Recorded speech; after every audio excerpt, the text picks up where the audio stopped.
제가 아까 한국파마를 장중방송에서 3시 20분 동시호가에서 마지막으로 봐드렸어요. 한국파마 같은 경우는 이런 건 오늘 종가 베팅해도 된다라고 말씀을 드렸는데 왠지 이분들도 다 종가 베팅하러 간 거 아니야? 막 제가 그랬잖아요. 근데 이게 이런 게 종가 베팅하기 괜찮다고 말씀드린 게 이런 거예요.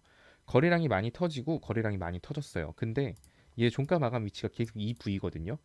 그럼 얘는 윗꼬리를 뺐으니까 엄청 안 좋은 거 아니에요? 이렇게 생각하기에는 얘는 이미 위에 매물대가 없어요. 즉, 이 친구는 이 물량은 누군가가 팔고 싶어서 억지로 파는 게 아니라 이 정도 먹었으면 됐다라고 하고 이제 차익 실현 물량이거든요. 그런 것 때문에 빼는 윗골인데 이렇게 종가 마감 위치가 괜찮아서 제가 여러분들한테 아까 장중 방송에서 이거 종가 베팅 해도 괜찮다라고 말씀을 드린 거였잖아요. 이런 친구 있잖아요. 얘는 분명히 고생을 좀 하실 수는 있어요. LMS 같은 경우는 원래는 흑자 기업이었는데 이번 연도에 적자 전환을 할 것 같아요. 흑자를 냈던 기업이 적자 전환을 한다고 하니 당연히 떨어지죠. 근데 뭐 위에 갭 있다. 이거는 어떤 갭인지 찾아보셔야 돼요. 1월 28일이면 이거 지수 갭이네요.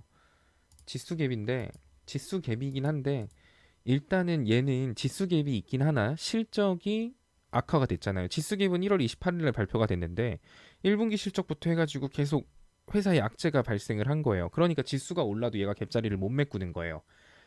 그러니까 어떻게 보면은 제가 지수로 생긴 갭자리는 무조건 메꿔요 라고 말은 하지만 왜 그러냐면 지수가 떨어진다 그래서 회사 가치가 떨어지는 건 아니거든요. 그러니까 메꾸는 거예요. 지수가 회복하면. 그런데 얘 같은 경우는 지수 갭이 발생을 했었는데 회사 가치까지 떨어질 만한 이유가 발생을 한 거죠. 실적이 적자가 나기 시작했으니까. 그러니까 지수가 회복을 해도 얘는 갭자리를 못 메꾼 거예요. 그럼 먼저 저 지수 갭을 메꾸기 위해선 얘는 뭐 실적이 개선될 것 같다. 혹은 흑자로 전환하고 있다. 4분기에는 실적이 잘 나올 것이다. 3분기에는 잘 나올 것이다. 이런 식으로 뭔가 그런 것들이 있다라고 한다면 얘는 위로 올라갈 수 있겠죠. 자, 이 친구의 긍정적인 거는 그거예요. 항상 차트를 뭐 이렇게 볼 때도 제가 이런 것도 보면 좋다라고 했죠. 자, 그럼 이 주식 같은 경우는 시가총액이 얼마인가? 1,000억이에요. 한 주당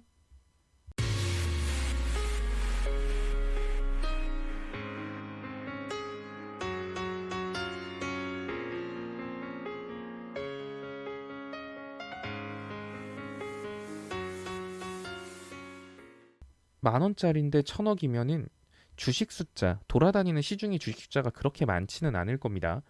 자, 그리고 이거 대주주 상황을 보니까 자사주도 이만큼 있고 대주주 지분도 이만큼 있네요. 그러면 지금 유통 주식수가 48%예요. 그럼 따지고 보면은 996억, 1,000억 가까이 되는 시가총액 중 약 500억 정도만 유통이 되고 있다라는 거죠. 그럼 얘는 500억 정도 유통이 되고 있는 상황이니까 500억 정도면은 만약에 누군가 큰 손이 이거 좀 모으겠다 하면은 계좌 여러 개 써가지고 50억, 100억만 모아도 시중에 돌아다니는 물량 자기가 한 20% 내지 30%는 다 모을 수 있거든요. 매집이 가능한 종목이에요.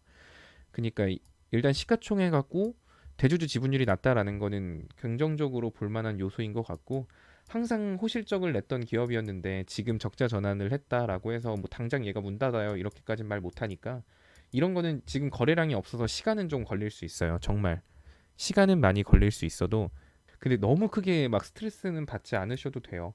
어떻게 보면 지금 뒤에 거래량도 있고 저점에서 거래량들 실린 거 여기 물량들 많이 안 나오고 있거든요.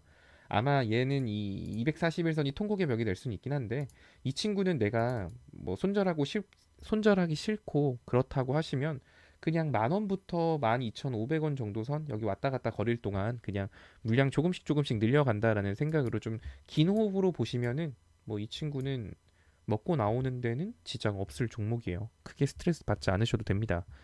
그러니까 뭐 이거 좀 긴 호흡으로 가져가면 먹을 수 있는 종목 맞아요. 너무 스트레스 받지 마세요. 어차피 먹기만 하면 돼요. 시간이 얼마나 걸리든 어때요? 내가 어차피 은행에다가 돈 1년 넣어봐야 뭐 1, 2%도 이자 안 주는 거. 여기다 1년 투자해서 모은다 하면 먹을 수는 있으니까. 그니까 꼭 이렇게 올라갈 때는 뭐 이렇게 빠질 거라고 누가 생각이나 했겠어요? 아무도 생각 못 했지. 당시 차트 이렇게만 봐봐요. 진짜 너무 좋다 이 종목. 그러면 이 종목이 상승폭의 절반 조정 온다라고 하면은 이제 사람들이 저를 욕했겠죠. 어디 이상한 소리 하고 있냐고. 근데 결국에는 이렇게까지 되는데 1년도 안 걸렸네요. 자, 여기서 꼭대기에서 잡은 사람 지금 1년도 안 됐는데 손실이 한 70% 되나? 뭐 CJ제일제당 이런 것들 같은 경우도 사실 우량주들이잖아요, 이런 거. 근데 우량주들은 그걸 아셔야 돼요. 항상 차트는 여러분들이 보는 건 요만큼 많이 좀 본다 하시는 분들은 요만큼 볼라나 차트? 요만큼만 보고 그냥 뭐 이제 그 책이나 인터넷에서 그런 말 많이 듣잖아요. 5일선 위로 뭐 주가가 올라가고 뭐 10일선을 5일선이 돌파하고 뭐 골든 크로스가 나오고 뭐 외인 매매 동향이 어쩌고 이 순간만 보고 매매를 하시는데 그렇게 하지 마시고 그럼 많이 올라간 종목은 사지 마요? 이건 아니에요. 많이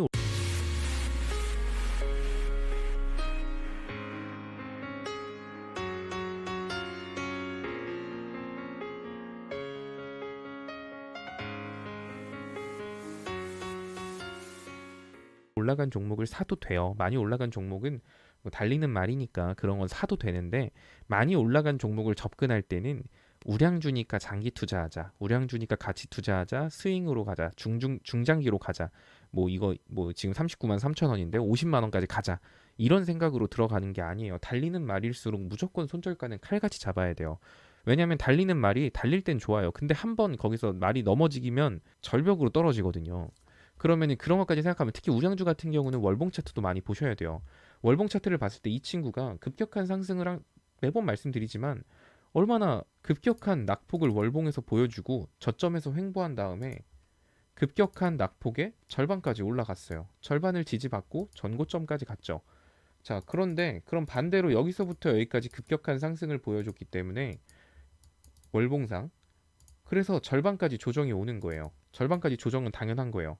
절반을 지지받았기 때문에 전고점을 뚫었던 거고. 그럼 얘는 지금 이렇게 올라갔죠. 앞으로 미래가 어떻게 될지 몰라요. 근데 과거를 이렇게 보면은 과거를 이렇게 딱 본다라고 하면은 지금 딱 이런 느낌이잖아요. 얘가 위로 더 치고 올라갈 수도 있어요. 근데 만약에 얘가 여기서 끝자락이었으면 여기까지 조정은 온다. 라고 항상 염두는 해야 돼요. 실제로 조정이 왔죠. 이렇게. 그럼 지금 차트 볼까요? 지금 차트 보면은 어디가 꼭대기일진 몰라요. 뭐 더 갈 수도 있겠죠. 근데 만약에 여기가 꼭대기다. 지금 2달 동안 여기 못 뚫고 있죠. 여기가 꼭대기면 어디까지 조정 올까요? 여기까지도 올 수 있는 거예요. 그러면은 현가가 39만 원, 40만 원 선인데 32만 원 정도까지 조정이 온다라고 하면 여기서 20%더 빠질 수 있다고요.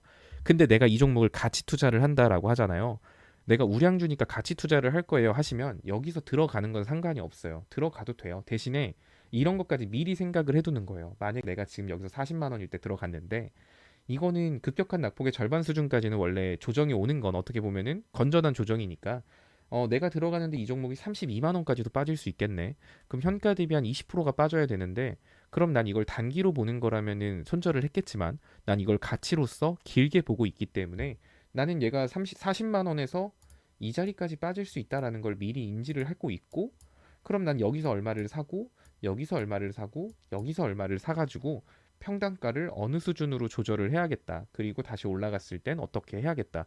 이런 계획을 잡고 하는 게 장기 투자인 거지. 그냥 CJ제일제당은 겁나 잘 올라가네. 와, 이렇게 잘 올라가네. 그러고 얘가 망하겠어? 안 망해, 안 망해.